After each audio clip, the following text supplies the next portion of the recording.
How to uninstall a printer driver in Windows. Need to remove your printer driver from your PC? Learn how you can do that in 3 easy ways. Before we begin, be sure to subscribe to NinjaOne's IT Video Hub and our YouTube channel for more tech content like this. The first way is through the Settings app. Go to Settings from the Start menu. Navigate to Bluetooth in Devices, Printers and Scanners for Windows 11, or Devices, Printers and Scanners for Windows 10. Click Print Server Properties.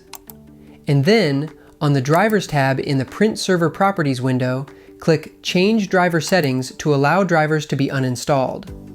Select the driver you want to completely uninstall from the list and click Remove. You can hold the Control key to select multiple drivers to uninstall. Select Remove Driver in Driver Package and click OK, then Yes when prompted to confirm. You will then be presented with the changes that will be applied, including the driver package files that will be deleted. Press Delete to apply the change. Choose OK when the process has completed and close the Print Server Properties window. The next one is via the Control panel. Open it by pressing Windows key plus R. Type Control and clicking OK. Go to Devices and Printers.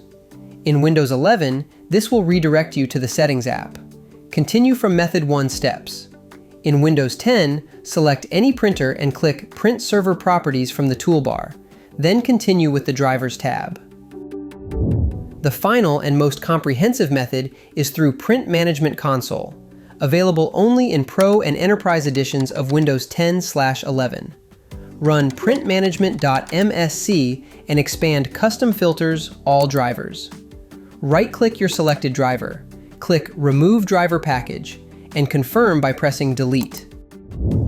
And there you have it, 3 ways to uninstall a printer driver in Windows 10 and 11. For more information, check out our official blog post on how to uninstall a printer driver in Windows, linked in the description below.